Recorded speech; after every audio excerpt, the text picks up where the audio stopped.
Madonna is an American pop icon, a revolutionary who remains one of the most influential figures in American music and culture. Every time she needs to reinvent herself, she manages to do it, from the sexy kind of symbolism that she brings with her clothing to this more sophisticated glamour now. I mean, she's ever-changing. Madonna is the material girl who made it through the wilderness to become one of the most enduring icons and entertainers of all time. Her fame has endured for decades through reinvention and the fact she refuses to let go of her stranglehold of cool. It's kind of like you see her on stage, but then you also see her on the red carpet or going out to dinner, and she's kind of emulating the people that she's playing in either her music videos or in her movies. Madonna has the unique ability to fascinate the media with her music, music videos, controversial publicity, and her sexuality. The way that she's been brought up over the past 30 years in the spotlight, you know, in front of all these millions of people, the adrenaline rush from being at the shows, it'll only spur her on to her next kind of look. There is so much more to Madonna than meets the eye. She is an astute businesswoman and an inspirational mother. Well, to a certain extent, there's the life that I live out in the public, the life that I present to the public, and there's hopefully my private life that people don't know anything about. And I think that the only way to maintain sanity, being a person,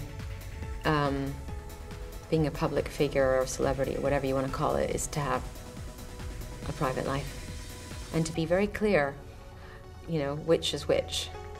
Madonna is recognized as one of the world's top-selling female recording artists, and her name is crystallized in music history. Madonna Louise Ciccone's adolescent years were in the disco era of the 70s, when Diana Ross ruled the charts.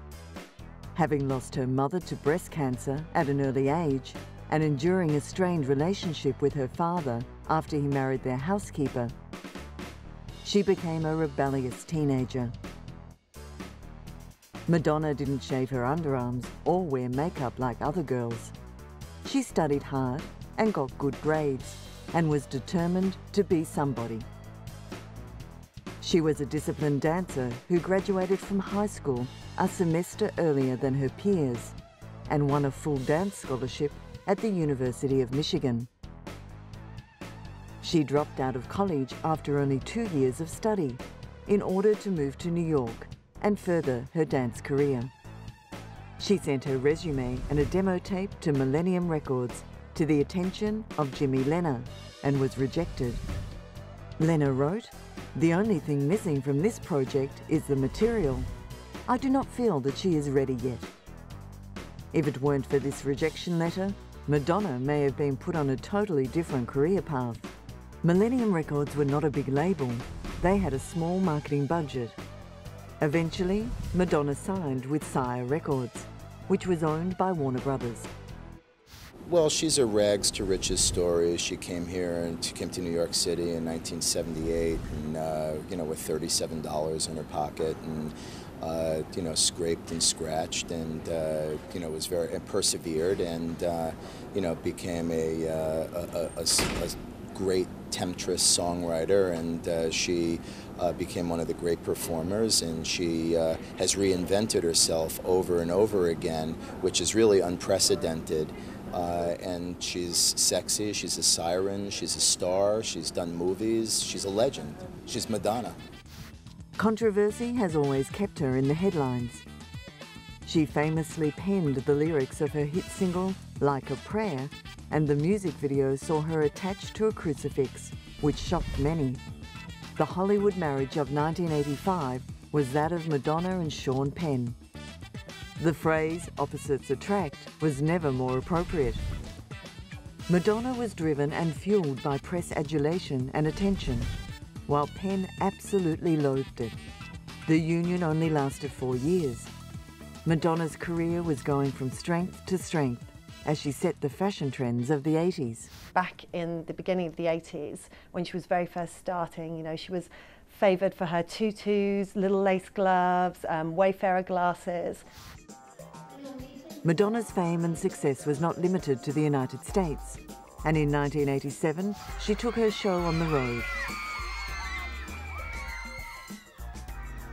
When she touched down at Heathrow Airport in the UK, Madonna mania hit fever pitch.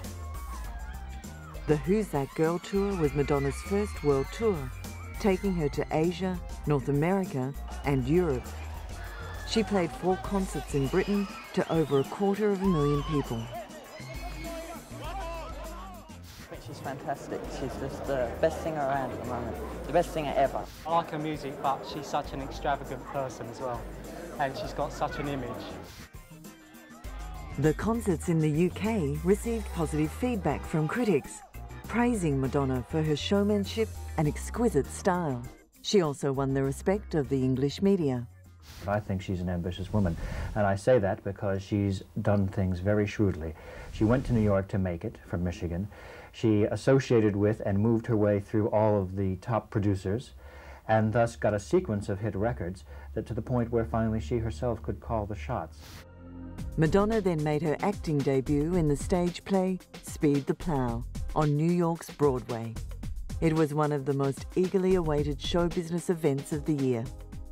I know that you're frightened. I know what you are, you see, that's what I'm telling you. I'm frightened? I know that you are. Well, it's exciting. I mean, she's you know, a legend. She's talented. She's wonderful. Everyone's curious about, you know, what she'll do on a Broadway play, and she's really great. The play was a box office success even before opening night, in part because of the star power of Madonna and acclaimed actors Joe Mantegna and Ron Silver. Advance ticket sales exceeded $1 million US. Madonna played the role of Karen, a temporary secretary in a Hollywood film producer's office. The play generally received good reviews during its time on Broadway. It's about 2 exhilaratingly foul-mouthed, joyously bad-tempered, mean-spirited, cynical guys, and their sort of adventures with this temporary office secretary, who's Madonna. After the opening night, she was hounded by the press and asked to appraise her own performance. Madonna, how do you feel the performance went tonight? Madonna, how do you feel it went tonight? It went great. But when she fronted up to the cameras inside, she had a more considered answer to the same question. It felt like really good sex. Sex has been a focal point of Madonna's image throughout her career. One of her most famous fashion statements was the Jean-Paul Gaultier conical corset, designed for Madonna's Blonde Ambition tour. The corset, at the time, was considered very avant-garde and kept Madonna on the front line of fashion trends. Probably her most iconic clothing moment is the conical bra, the flesh tone with the black wide leg pants. Madonna has never been afraid of pushing the limits. In 1990, the Independent Broadcasting Authority in the United Kingdom banned her music video, Justify My Love, from being broadcast before 9 p.m. at night. The clip was considered too sexually explicit. The music video gained Madonna more free, controversial publicity. Well, I really feel that Madonna has plumbed the depths of hype. It's less of a pop promo video and more of a soft porn movie. It's really taking the public for a ride. It's got very little to do with music. What's actually happening on the screen is irrelevant to the hum, which is the music in the background. The music itself is extremely good. Unless one takes the view that all pop music is appalling, then I don't see that how you can take that, how anyone can take that view. I don't think it's an agent for corruption either. I think actually the video itself is a justifiable work of art in its own form. 2 years later, she used her sexuality again to whip up another media frenzy, ahead of the release of her ambiguously titled book, Sex.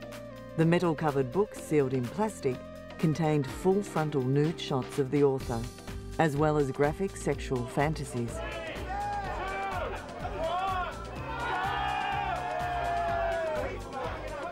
Demand for the book ran so high that one London bookstore decided to open up at midnight on the official release date to get ahead of the competition. The store even employed a Madonna lookalike in a bid to add to the hype. Within days, Sex had sold more than 1.5 million copies, neatly boosting publicity for the release of her forthcoming album, the equally provocatively titled Erotica.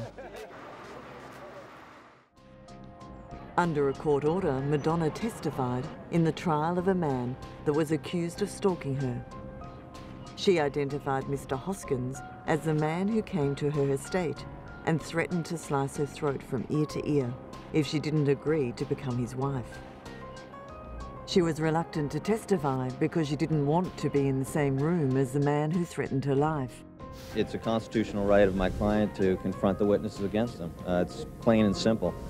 That's almost a no-brainer. During her painful testimony, Madonna said, "I felt incredibly violated and even more frightened," adding she suffered nightmares as a result of the threats. Well, she obviously wasn't too happy about being in the courtroom. A couple of moments when describing some of her fears and nightmares that she claimed resulted from what she believes to be the threat the defendant posed against her, she appeared to be on the verge of tears. Admittedly, once or twice she was a little snippy. The judge told her to be specific at one point, and she responded, "I was being specific." But other than that, it was a very subdued Madonna. And she did testify that as she sat there, she was still frightened of Mr. Hoskins, the man she claimed stalked her and threatened her, as he sat perhaps 20 feet from her. While she's enjoyed runaway success in almost every aspect of her creative life, it's fair to say that Madonna's assault on the big screen has been somewhat less effective. She rebounded her acting career with a Golden Globe winning performance in the big screen adaptation of the musical Evita. Still, even that triumph brought its controversies, with protesters in Argentina complaining that she had cheapened the image of real-life Evita. I think the most amazing thing about her life story is that she came from nothing and rose to such power and had such a great influence on her country. And when I found out a little bit about her, I wanted to know more. And the more I knew, the more I wanted to know.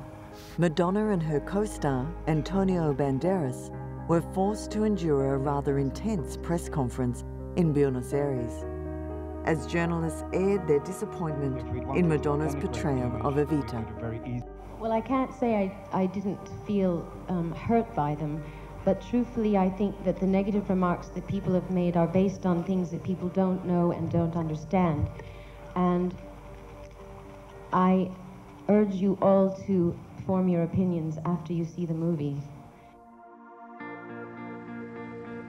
On a happier note, age 38, Madonna celebrated the more traditional role of motherhood.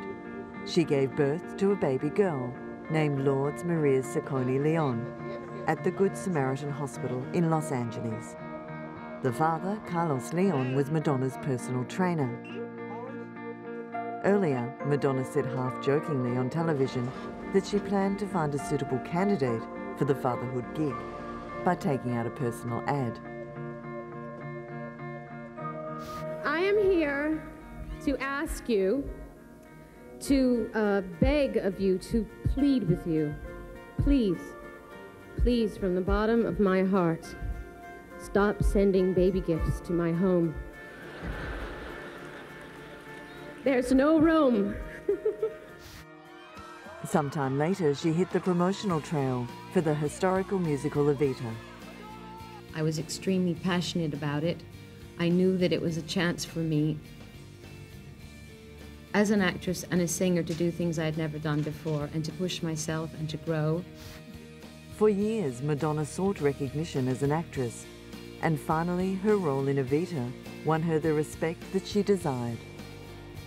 It's widely agreed that Evita is Madonna's best film to date, and that her success in the movie is actually due to the fact it's a musical.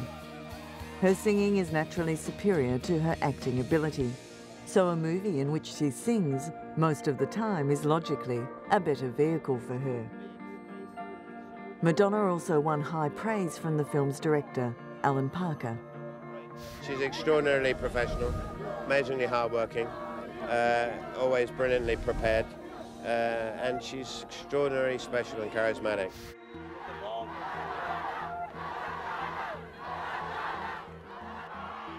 Evita's cast was on an all-time high at the Los Angeles premiere of the film. They went on to win an Oscar for Best Song and another 1997 Golden Globe Award for Best Motion Picture. With a production budget of $55 million US, it cashed in over $140 million at the box office.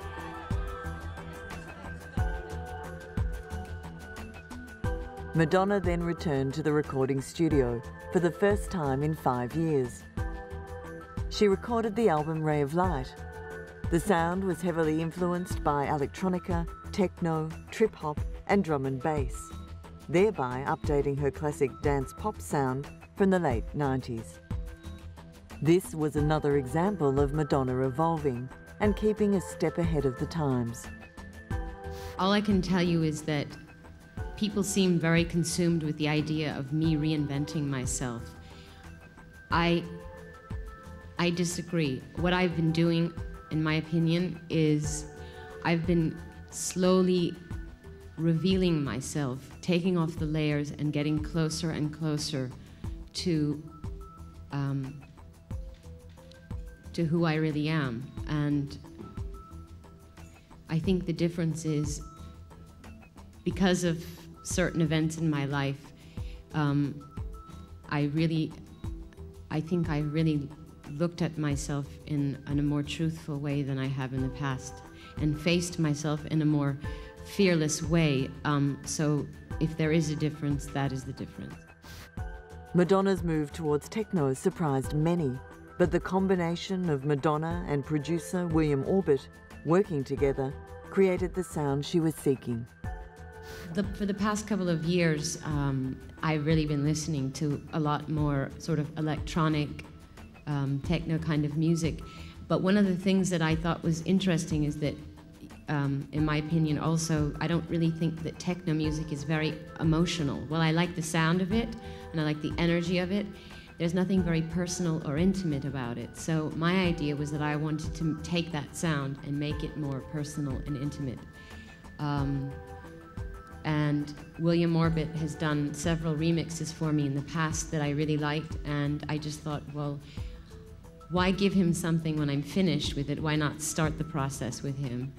And so I called him up to write music with me, and it went very well. So then I decided, when I heard the results, because the first song we wrote together was the first song on the record, Drowned World, I just loved the way it sounded, and then I decided this is how I want my record to sound. Madonna returned to the movie set to work on the production of The Next Big Thing. She teamed up with real-life friend Rupert Everett to co-star in the film. Madonna played the part of Abby, who is unlucky in love and yearns to have a baby. She has a one-night stand with a gay landscape gardener, and the couple agree to keep and raise the child together. Whilst filming, Madonna fell in love with Guy Ritchie, a British film director. Before too long, Madonna would be having another baby of her own with her newfound love. A pregnant Madonna arrived at the premiere of The Next Big Thing with Guy Ritchie in tow. It was announced that Guy Ritchie and Madonna would marry in 2000, and she gave birth to their son, Rocco John Ritchie, in the same year. After they wed, Ritchie began focusing his filmmaking on his wife. He directed her in the music video, What It Feels Like for a Girl, and numerous other films with varying success. Rocco's christening was held in the small town of Dornoch, Sutherland, in Scotland.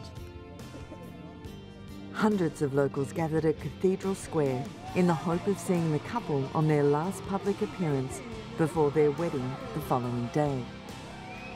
Madonna was beaming as Guy Ritchie carefully carried their 4-month-old son in his white christening robe.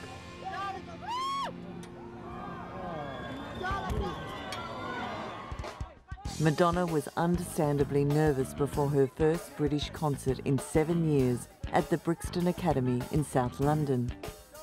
The show pulled a world record webcast audience of 9 million. A lucky 3,500 ticket holders, including celebrities and competition winners from all over the world, were in attendance.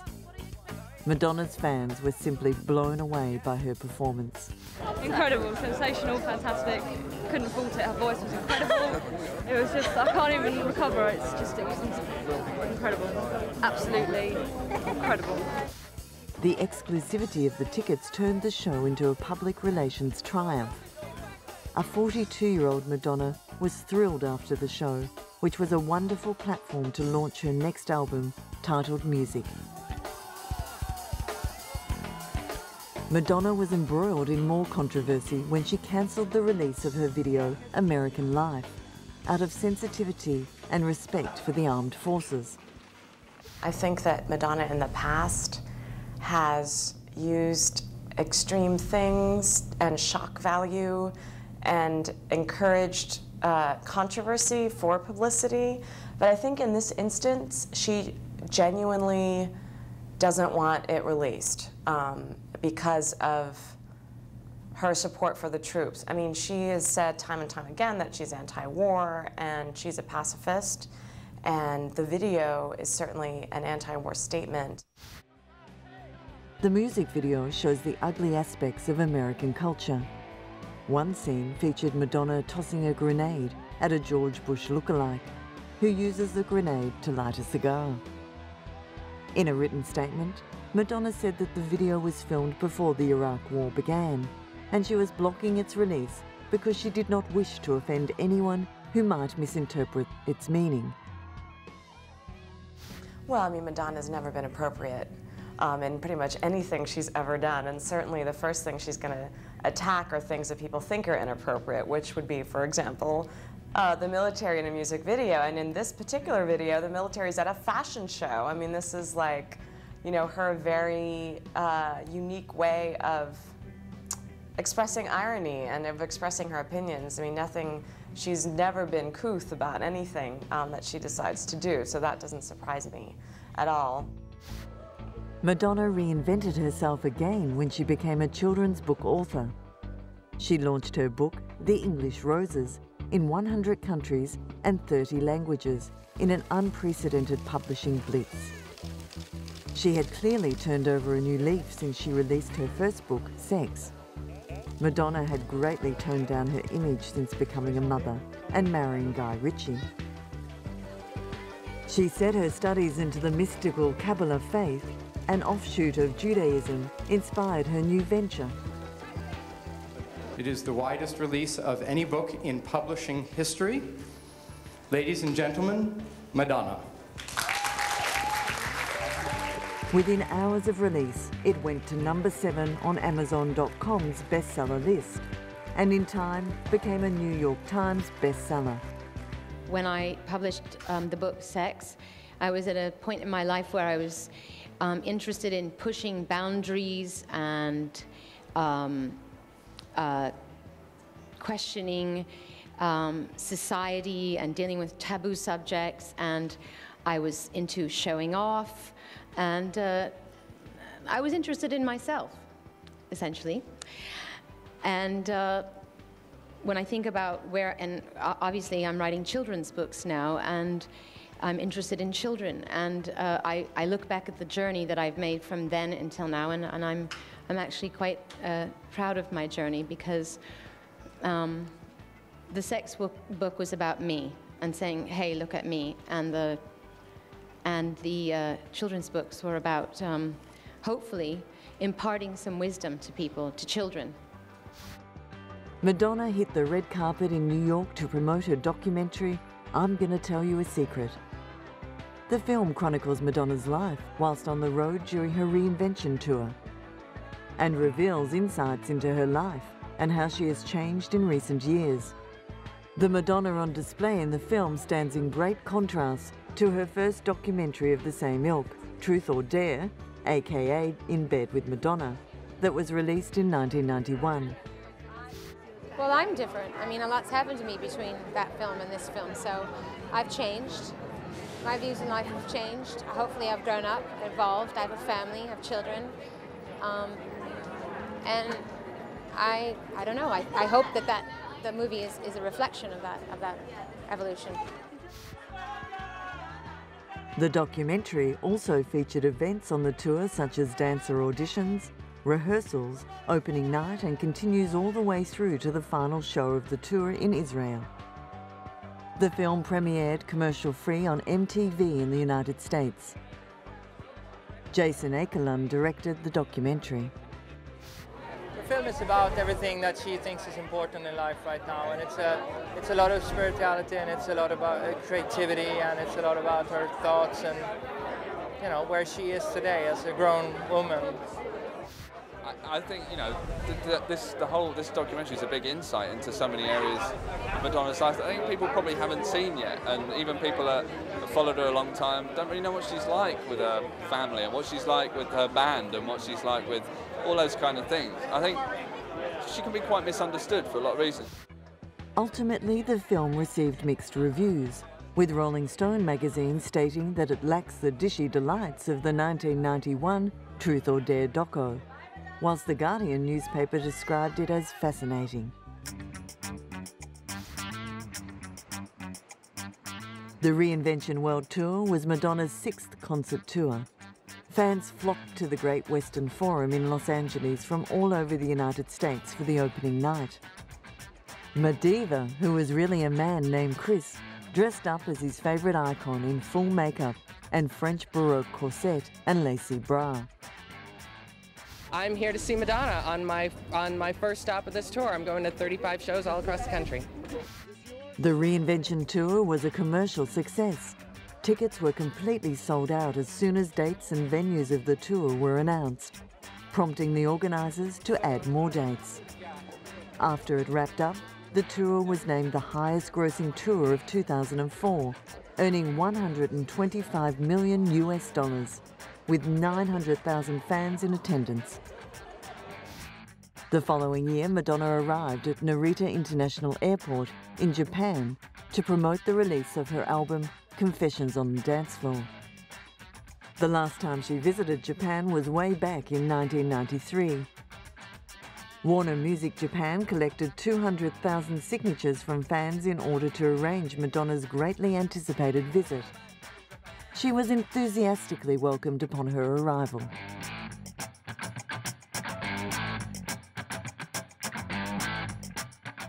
Although her previous album, American Life, was filled with political messages, the Material Girl said it was time to lighten the mood. My last record was very political, but my documentary has some kind of political moments in it. And I think I was working on the record at the same time as making the movie. And I wanted to make dance music as an antidote to the seriousness of the film that I was making. So, I don't know, I don't like to repeat myself, don't like to stay in the same place for too long, and I'm in the mood to dance, so didn't think about it too much. It just, we started, Stuart Price and I, the guy that I co-produced and co-wrote the record with, we just started experimenting with things, and Hung Up, which is the first single, was the first song we did together, and I said, okay, that's it. I love this song, and this is the direction I want the record to go in. Madonna's sustained longevity in the public arena is almost unprecedented.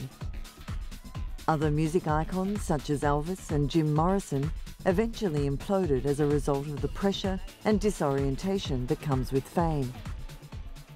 I think it's hard for all of us. I think, you know, being famous and, you know, being in the public eye all the time, and the pressure of that and pressure of people's expectations can weird you out, you know what I mean? And I think a lot of people compensate for that kind of pressure by doing things that are self-destructive, or they start to believe the hype, you know what I mean? And I do think you have to work at staying real and surround yourself with people who are. Madonna has always been a master at using the press to advance her own career, but now she also uses her fame for the greater good, as an active humanitarian. One of her favourite charities is Spirituality for Kids. I would say the thing that I'm very involved with is, Spirituality for Kids. It's an organization that brings kids all over the world together to and kids from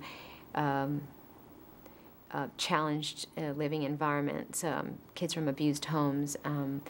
I think that's like my biggest passion, and bringing kids together and giving them tools to deal with the challenges of life, and teaching them about human dignity and how to stand up for themselves. And I think that's a big one for me.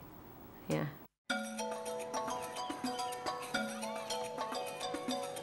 Madonna took a field trip to Malawi in Africa in a bid to improve the lives of thousands of needy orphans. She visited orphans and met with government officials and charity workers as part of a campaign to highlight the plight of some 900,000 orphans in this impoverished nation, where AIDS has destroyed many families. Madonna has pledged to donate around $3 million to help these children.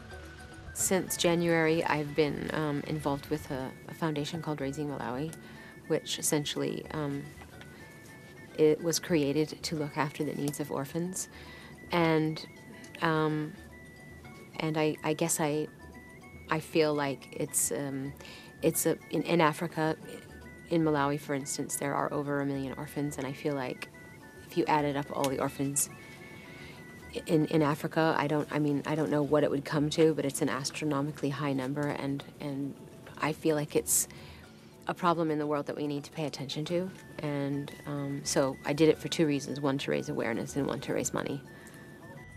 So moved by the plight of the children in Malawi, Madonna and husband Guy Ritchie attempted to adopt a little boy named David. The adoption caused a media furor. Due to objections within Malawi, the Madonna and Guy Ritchie had not met the legal requirements of living in the country. The case dominated international headlines. I was doing it privately, but when you do an inter-country adoption, then the government knows about it, and once the government knows about it, it's not private anymore. So it was my hope that it would be private as possible, but the press arrived and they started snooping around, and there was no way I could control that. Finally, the Malawian authorities waived local rules to grant Madonna the adoption. The child, David Banda, arrived at London's Heathrow Airport in the arms of Madonna's personal assistant, accompanied by a bodyguard and police escort. It's nice. It's lovely. It's so great to hold him, and he's just starting to walk, and just to see that the whole world being new again, and to see the world through his eyes is wonderful, and to see my older children with him. Although David would be raised in a Western society in England, Madonna insisted that she wants David to be in touch with his Malawian heritage and customs. I definitely want Malawi and his culture and his roots and his background to be a part of his life. I want him to learn to speak Chichewa. So I want to keep him connected to his culture and where he comes from. Madonna first visited Malawi in 2006. She said she enjoyed her time there, largely because most of the residents had no idea who she was. She was free to interact with the local people as a real person, rather than being perceived as a celebrity icon.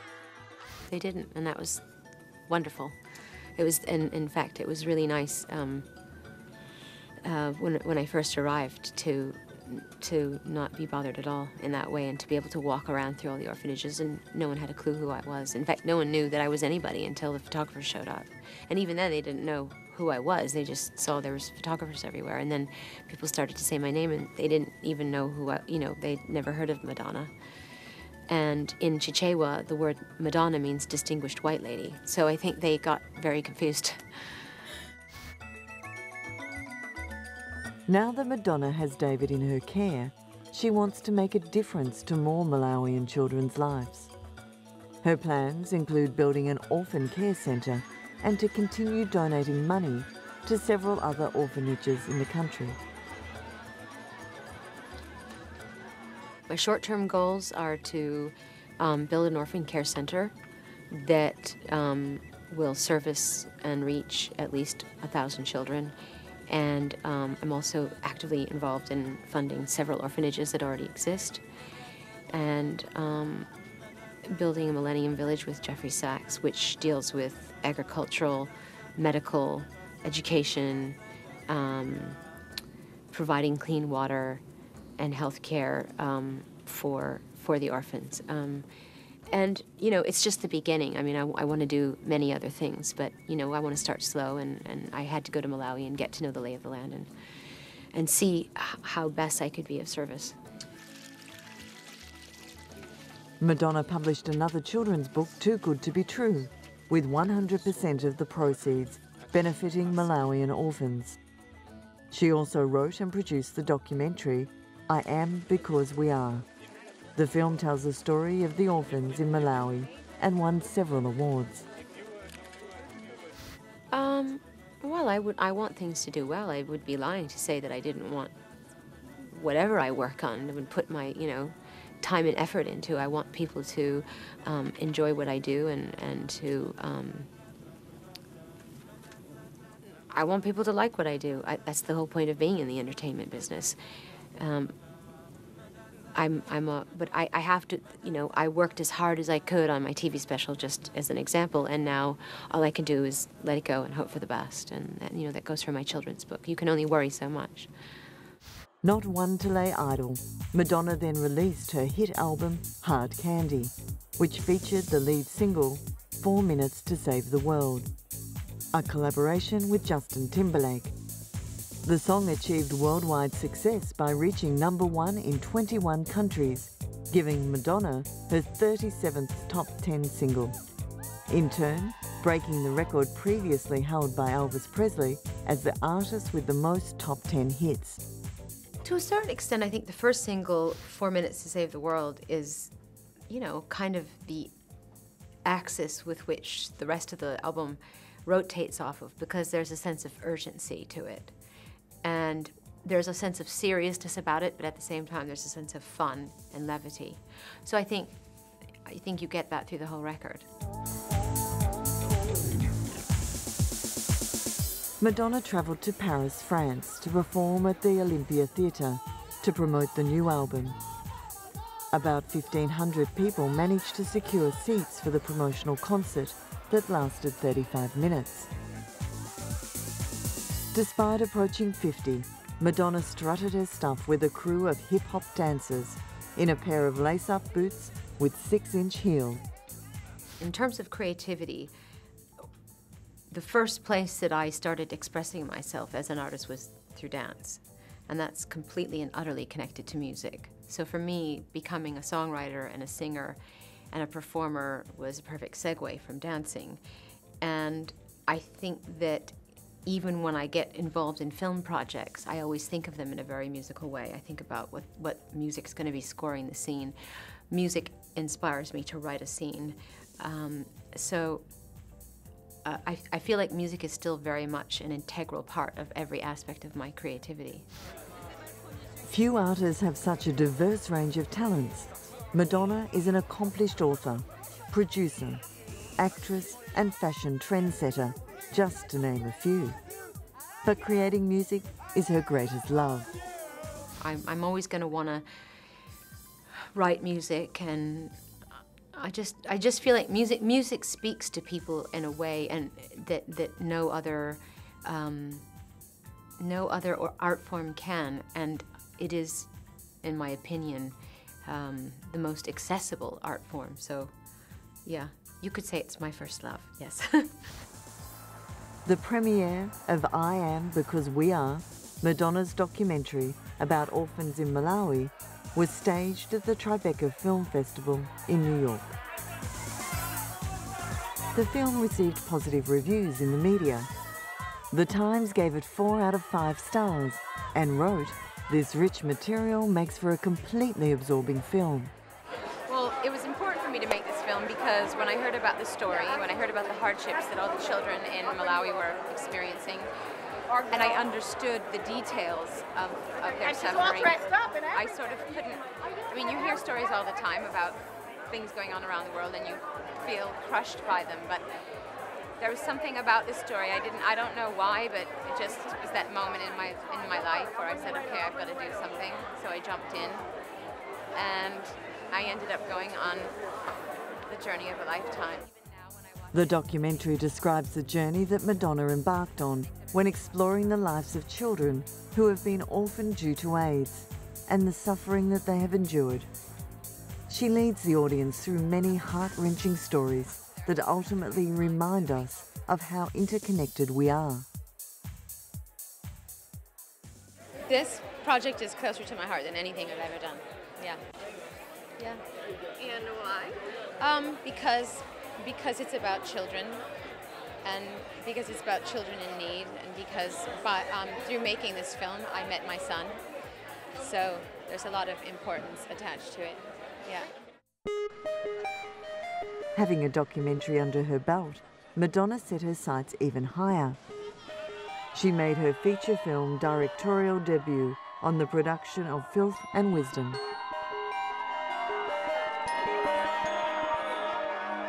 When Madonna asked husband Guy Ritchie for advice about directing the film, he told her the key was to exude confidence. Confidence has never been in short supply for the queen of reinvention, and she enjoyed making the film so much she was now considering making a career of it. The movie was unveiled at the Berlin Film Festival and was the hottest ticket in town. Well, the movie is really about two things. It's about the duality of life, and it's also about the struggle with that duality. And Filth and Wisdom is the ultimate duality. It sounds like they're at complete opposite ends of the spectrum, but in fact, they're not that far apart. And I think that what I was trying to say with the film is that you can learn and find enlightenment in either place. You can find wisdom and filth and vice versa. The movie focuses on a character called AK, an aspiring musician, and Holly, a ballerina who reluctantly becomes a stripper. Their individual stories are close to Madonna's heart. If I look back to the beginning of my career, I mean, I can recall those moments of struggle like it was yesterday.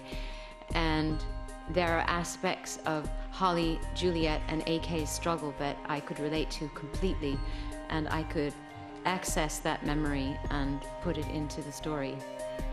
The Cinema Society and Dolce & Gabbana hosted the New York premiere of Filth and Wisdom at the Sunshine Cinema. Madonna hit the red carpet solo without Guy Ritchie and seemed at ease when talking to the press. I've been wanting to make a film for years, and I just decided to stop moaning about it and do it. Yeah. A-list friends and fans of Madonna flooded the downtown theatre for the premiere. Eugene Hutz, who played the part of AK, spoke highly of Madonna's ability as a director. Very good, very enthusiastic, very upbeat, and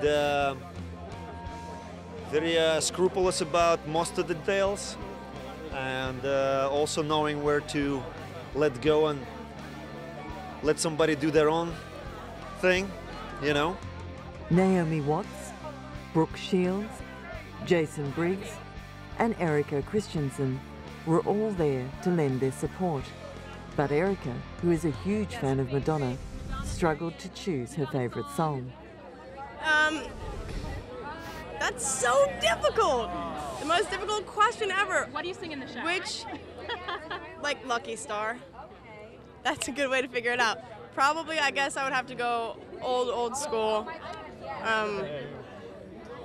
Yeah, 80s Madonna. I think Like a Virgin is probably one of my favorites, I'd have to say. And I really love her. I love what's happened with her since she's been studying Kabbalah. I think that's really done something quite extraordinary to her. And I think what she's done is come out to a lot of people and sort of spoken about the last taboo, which is people's spirituality. And I think that's really important. Following an emotional divorce with Guy Ritchie, Madonna travelled back to Malawi to adopt 3-year-old Chifundo Mercy James. Madonna won permission to adopt a second child from Malawi after the country's highest court overturned an earlier decision that rejected her application. The Chief Justice said Madonna's commitment to disadvantaged children and the funds that she has raised for the Malawi charity serving 25,000 orphan children should have been taken into account. He also said, Mercy could either stay at the orphanage without the love of a family and live with the possibility of destitution, or be with Madonna, where she is assured of love. Every child has the right to love.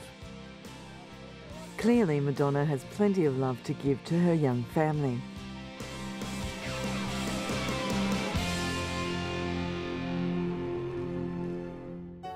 Madonna's fascinating career spans decades. Her journey has not always been an easy one, but this strong-minded woman has found unrivaled success through self-belief and determination. I know that, I've earned the position that I'm in as a celebrity, as an artist, as a singer, and that came through a lot of hard work. And it was, it's had a lot of ups and downs, and, I know the meaning of hard work, and I know that anything that's important you have to earn, and comes with struggle. If anything, the struggles in her personal and business life have only made her stronger. But now, in her 50s, for how much longer can she remain on the top of the charts? Then there is no reason why her career can't go into her 60s. I mean, when you think of Madonna when she emerged in the early 80s, with Holiday, nobody would have believed that in 25 years' time she would still be having #1 hits. So it's no less remarkable that in 10 years' time she's doing the same thing. Few before her have sustained the longevity of her career, but the Material Girl remains optimistic that she will continue whilst the passion still burns. I don't see it coming anytime soon, but you never know. If I stop loving what I do, that's when I stop doing it. While she remains adored and revered by her legions of fans worldwide, there seems to be no reason for her success to diminish. But does she have any regrets about her life? No big regrets. I think if, I get a bit freaked out by some of my hairstyles and a few outfits, some hideous photographs, I don't know, things like that. Maybe a few guys I dated, but nothing too big, right? Well, the same regrets we all have. If hairstyles and bad dates are her greatest concerns, she has enjoyed a happy life that continues to evolve. She is a woman that has changed the entertainment industry forever. I would like people to think of me as a revolutionary. Yeah. Few women have had as much power in the entertainment industry as Madonna, and the Queen of Pop doesn't look like she's slowing down anytime soon.